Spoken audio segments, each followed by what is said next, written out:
આજે તારીખ 31/7/2026 જામનગર જિલ્લા કલેક્ટર સાહેબને અમે આવેદનપત્ર આપ્યું. એમાં અમે ઉલ્લેખ એવો કર્યો કે અમારા ખેતરોની અંદર જે મોટી વીજલાઇન કંપની તરફથી જે નાખવામાં આવે છે એ જો નાખવી હોય તો મોરબીના જેતપરના પરિપત્ર મુજબ અમને વળતર આપો, અથવા અમારે લાઈન જોતી નથી અને તમારા ગુંડા ઊભા કરી અને અમારા ખેડૂતોને ઢોર મારે છે, એ આવો અત્યાચાર બંધ કરો. નહીતર હવે અમે ખેડૂતના એકોએક આખા ગુજરાતના ગામોગામ ખૂંદી અને ખેડૂતને જગાડશું અને આખું ગાંધીનગર ઘેરશું અને ખેડૂતને પૂરતા ભાવ આપો. અને જમીન માપણીની અંદર જબરજસ્ત જે ગોટાળા કર્યા છે, ભાઈ ભાઈના કજિયા જબરજસ્ત વધી રહ્યા છે, એ જમીન માપણી ફરીથી કરો. અને ગુજરાતની સભ્ય કે એક ધારાસભ્ય ખેડૂતનો કોઈ અવાજ સાંભળતો નથી, કારણ કે એ બધા ભ્રષ્ટાચારની અંદર સામેલ થયા છે. અને આ વીજ કંપની વાળાએ ગુંડાઓને ઊભા કરી અને તેને કોન્ટ્રાક્ટ આપ્યા છે. અને ઈ ગુજરાતના ગુંડાઓ ખેડૂતોને ઢોર મારે છે. અમારી બેનું દીકરીઓને ખેતરની અંદર જવા દેતા નથી. ખેતર તો અમારું છે, અમારો હક છે. જો તમને એવું બધું હોય તો અંબાણી કે અદાણી કંપનીમાં બે થાંભલા ખેડૂતને નાખવા દો. અમે ખેડૂત 10 ગણી જંત્રી ભરી અને તમને વળતર આપશું, નાખવા દો. અમારો આ ખેડૂતનો એવો અવાજ છે. બાકી તમે ખેડૂતો ઉપર ખોટો અત્યાચાર ન કરો. અને ગુજરાતની એકય ઓફિસની અંદર ખેડૂતને કોઈ જવાબ આપતું નથી. બસ ભ્રષ્ટાચાર સિવાય ગુજરાતમાં બીજું કાંઈ નથી. બસ ભ્રષ્ટાચાર અને ભ્રષ્ટાચાર નાબૂદ કરો. કે ગમે કચેરી હોય, તાલુકા પંચાયત હોય કે જિલ્લા પંચાયત હોય કે મામલતદાર ઓફિસ હોય કે પોલીસ સ્ટેશન હોય, પૈસા વગર ક્યાંય કામ થતું નથી. માટે અમે કલેક્ટર સાહેબના માધ્યમથી તમને કહી છીએ કે હવે ગુજરાતના ખેડૂતો એકતા થઈ રહ્યા છે અને હવે શાનમાં સમજી જાવ તો સારું. નહીતર તમારી સરકાર ઉખેડી અને અમારી ખેડૂતની સરકાર બેસાડશું. બાકી હવે સામના સમજી જાઓ. જય જવાન જય કિસાન, જય જવાન જય કિસાન.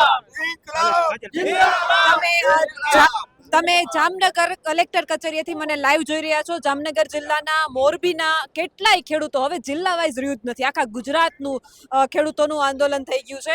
તમામ ગુજરાતના તમામ ખૂણેથી આંદોલનો ચાલી રહ્યા છે. ખેડૂતોનો એક જ માંગ છે કે અમે 2 ગણું વળતર નહીં, ભીખ નથી જોતી, હક જોઈએ છે. અને એનાથી વિશેષ બહેનો તો એમ કહી રહ્યા છે કે કાંઈ કશું જ નહીં, અમારી જમીન છે, અમે નક્કી કરશું થાંભલા નાખવા દેવા કે ન નાખવા દેવા. અમારે થાંભલા જ નથી જોતા. બહેનો તો એમ કહી રહી છે કે થાંભલા જ નથી જોતા, શું કામ થાંભલા આપીએ અમે. ત્યારે અન્ય કેટલાક ખેડૂતો મારી સાથે છે, આપણે એમની સાથે વાતચીત કરીશું. ભાઈ, તમે તો મોરબી વાળાએ તો બહુ લડત આપી, થાકી નથી ગયા? થાકવાનું જ નથી. જ્યાં સુધી ગુજરાતના ખેડૂતને ન્યાય ન મળે ત્યાં લગ થાકવાનું નથી. ઘરે કહી દીધું એ હટાણું કરી દીધું 12 મહિના સુધી કેપેસિટી છે. પછી વળી આગળ અમે વિચારશું. અને આ સરકારને હું કહેવા માંગુ છું, જ્યારે મંત્રી આવે કે સીએમ આવે કે પ્રધાન હોય, ગરીબ અને ખેડૂતોની સરકાર.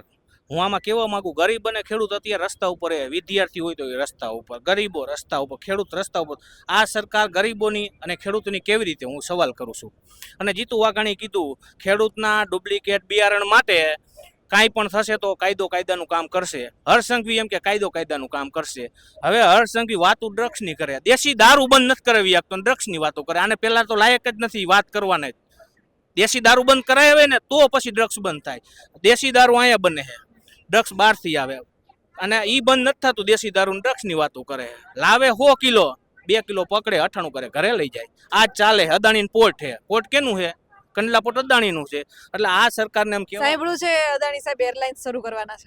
આ બધું લઈ જવાના છે, આપણા કપડે નથી રહેવા દેવાના. બેસી ક્યાં અદાણીનો અત્યારે એમ કે ને સપનામાં હોતા મારા જોઈએ એટલે હવે સાઇન કરી દેવાની, સંસદ ભવનમાં પાસ કરી દેવાનું, વિધાનસભામાં પાસ કરી દેવાનું. અને હું કહેવા માંગુ છું, આ 182 અત્યારે 181 છે, 82 હમણાં 3 દિવસ થઈ છે. એને અત્યારે નવા બંગલા બનાવ્યા, મહેલ બનાવ્યા, બંગલા નહીં, એના 182. તો એવા હાચાવાણાના ખેડૂતનું પેટમાં બળતું હતું, એમાં કેમ કોઈ વિરોધ ન કર્યો? ફેસિલિટી એની મળતી હતી એ પગાર વધારવા ટાણે કેમ બધા ઊંચી આંગળી કરી દે છે એમાં કેમ કોઈ વિરોધ નથી કરતું ખેડૂતના પેટના હોય ને તો કાયદો લાવો પગાર બંધ સુવિધા બંધ ઘરના ભાડે જાઓ સરપંચ છે ને સરપંચ ઘરના ગોદડા લઈને જાય છે તાલુકા પંચાયતે એને પગાર મળે છે એટલે આ પેલા તો ઈ બંધ કરે ને તો અમે સાચા માની ખેડૂત નેતા હે બાકી તો વાતું કરે છે 182 અને 26 સાંસદ સભ્ય આપણે ગુજરાતમાં છે એક ઘર રેડ પડી એની સંપત્તિ જાહેર કરે ને તો આ ગુજરાતના થાંભલાને બધાને પૈસા દેવાઈ જાય ખેડૂતને સરકારને નથી દેવાય 182 26 દઈ દો એટલી પ્રોપર્ટી છે મરચા ખાંડવા માલેમ નહોતા મરચા ખાંડવામાં અને મંત્રી બની ગયા છે મરચા ખાંડવા માલેમ નહોતા એકેય તમને ખબર છે સૌથી વધારે સંપત્તિ કોની જાહેર થઈ છે તમે અત્યારે જ્યાં ઊભા છો એ તો આપને ખબર જ છે આમાં નામ નો 182 બધા આવી ગયા એટલે આપણે અહીંયા શું કામ આવ્યા અહીંયાથી આપણે 325 કિલોમીટર મારું ગામ થાય અહીંયાથી સવાર ઉઠીને આવ્યા શું કામ આવ્યા આવીશું આ પીડા બોલે એટલે તો અહીંયા આવ્યા નકર ઘરે મારી છોકરો 6 વર્ષનો હે રમાડું નહીં સ્કૂલે મૂકવા ન જાઉં પણ આ ખેડૂતની વેદના બોલે એટલે આવી છે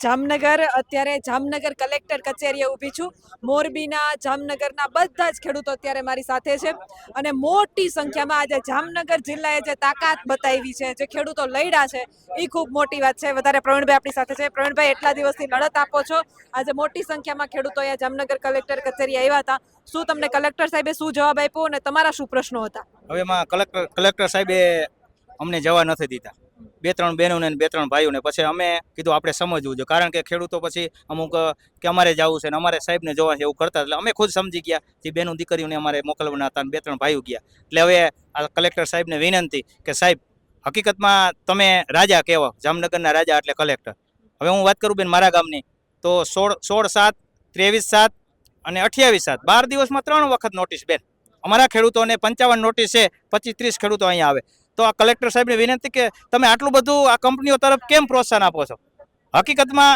ખેડૂતો હવે સંગઠિત થઈ ગયા છે સાથે મહિલાનો પણ સાથ છે એટલે અમારે કાયદો હાથમાં લેવો નથી પણ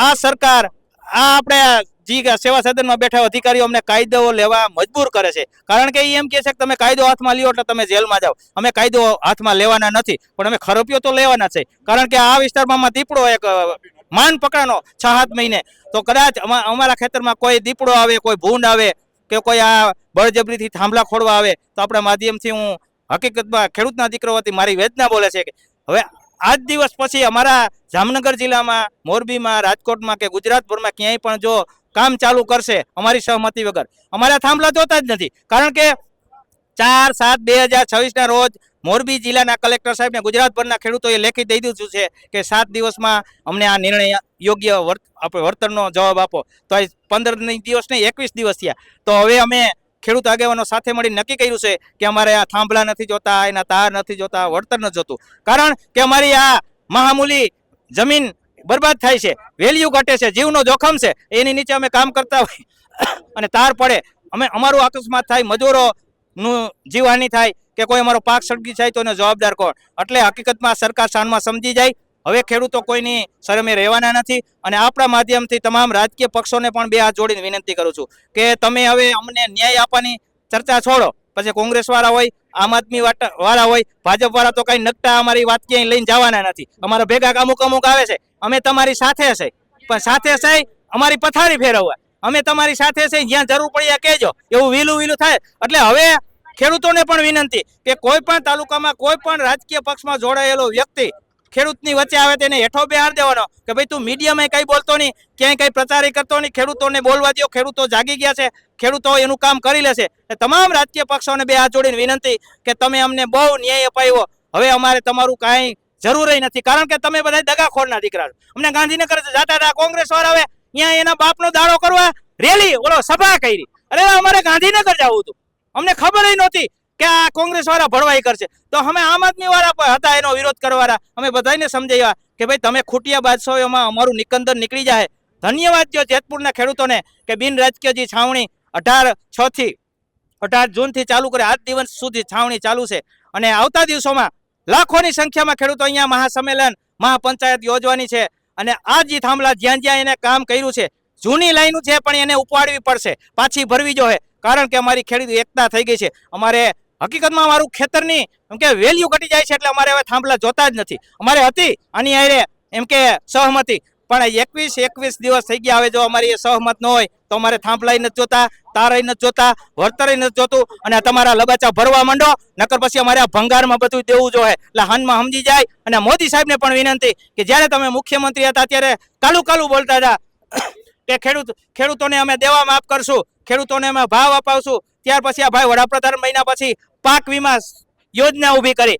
આ નરેન્દ્ર મોદી ખરેખર અમારા ખેડૂતોનો દુશ્મન છે. અમારું હૃદય બોલે છે વડાપ્રધાનને દુશ્મન કેવો પડે કારણ કે એને અમારી બદલાગો કર્યો છે. અને 2014માં એને વાઇબ્રન્ટ સમિટ યોજ્યું હતું ત્યારે બધી કંપનીઓને આહવાન દીધું કે આવો અમારા ગુજરાતમાં 5000 થી વધારે મોટી કંપનીઓ અહીંયા ગુજરાતમાં ધંધો કરવાના આવવાની છે.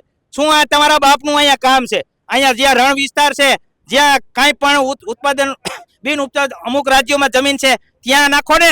આ તો સૌરાષ્ટ્રની જમીન. મિત્રો, સૌરાષ્ટ્રના ખેડૂતો સમજી જાજો. મેઇન આખીની સૌરાષ્ટ્ર ઉપર નજર છે. કારણ કે કેશુબાપાએ કસ્ફર યોજનાનું ખાતમુહૂર્ત કર્યું હતું. શ્રીફળ 2003માં એમ કે વધાર્યું હતું. એ યોજના આ ખેડૂતોના દુશ્મન નરેન્દ્ર મોદીએ નાબૂદ કરી છે. અને સૌની યોજના કરી છે. સૌની યોજના અત્યારે નદીઓમાં પાણી નાખે છે ખેડૂતોને રૂડું મનાવવા, પણ આ મોટી એની માનીતી કંપનીઓને પાણી દેવાની યોજના છે. તે પછી આ સૌરાષ્ટ્રમાં 100 થી 150 મોટી લાઈનો નીકળવાની છે. ક્યાં તમારા બાપનો દાડો કરવા પાવર લઈ જાવ? અમારે યોજના બોલે છે તમારા થાંભલા પાછા વાળો, અમારે નથી જોતા તમારા થાંભલા. તે પછી આ મોદી સાહેબનો બેન હું તમારા માધ્યમથી જેટલો વિરોધ કરી એટલી થોડું છે. કારણ કે અમારા માટે આ દગાખોરનો દીકરો છે, આ ખોટીનો છે. કારણ કે ખોટું બોલવું, બહુથી બોલવું, વરવું બોલવું, અને આને અમારી ઉપર જે કર્યું છે એ અમારી વેદના જાણે છે. કારણ કે આને અમને 2000ની સહાય અમે માગી છે નથી દેવું. આ ખોટો માણસ કેવો? અમે માગી છે નથી દેવું. અમે ભાવ માગી તો ભાવ નથી દેવા, એને 2000ના હપ્તા દેવા. એટલે 2000ના હપ્તા અમારે બેલેન્સ નહીં ન થાય. તે પછી મોંઘવારીની વાત કરીએ તો બેન, જી ટ્રેક્ટર 12-13માં મળતું 3.5 લાખમાં એ 7.5-8 કરી નાખ્યા. પાણીની મોટર 7000માં આવતી એના 20000 થઈ ગયા. કારણ કે મોંઘવારી વધી ગઈ. માત્ર ને માત્ર હું એમ કહું છું કે દામોદર બાપાને અમે નથી માર્યા. દામોદર બાપાને અમે કોઈ ખેડૂતોએ નથી માર્યા. આ શબ્દોમાં આ દેશના તમામ નેતાઓ સમજી જવું જોઈએ. તે પછી આપણા ગૃહપ્રધાન કે ગૃહમંત્રી અમિતભાઈ શાહ તડીપાર, એની માથે કઈક ગુના લાગુ પડેલા હતા, એને આપણે અત્યારે ગૃહમંત્રી ગૃહપ્રધાન બનાવી. શું આપણા દેશનું ભલું કરે? એટલે આ બધાય હું વ્યક્તિગત નામ નથી લેતો, પણ જે કાંઈ આ મોંઘવારીનો માર માર્યો છે, દેશને દેવામાં ડૂબાડ્યો છે, આ બધાય સત્તામાં ચોર લૂંટારાઓ દગાખોરના દીકરા ચડી બેઠા છે. તમે હવે વહેલી તકે રાજીનામા દો, નકર જો ખેડૂતોની વળજમાં આવ્યા તો તમારા ટાંટિયા ભાંગી જવાના છે. અમને કાયદો હાથમાં લેવા મજબૂર ન કરો. અને ખેડૂતના દીકરાઓને આહવાન કરું છું કે જેની પાસે ખરપિયો ન હોય, જેની પાસે ઘરે દાંતરડું ન હોય, એ વાડીએ જાઓ, તમે યાર્ડમાં જાઓ, માર્કેટમાં જાઓ, ખરપિયોને દાંતરડું સાથે રાખો. કારણ કે આ ચોર લૂંટારાઓને ક્યારે હબોળવાના થાય હવે નક્કી નથી. એટલે આપણા માધ્યમથી જે કાંઈ અમારી બોલવાની ભૂલ થઈ માફ કરજો. મારું હૃદય બોલે છે, વેદના બોલે છે. જય જવાન, અમારી માંગ નહીતર ખરપિયા વાળી થાહે.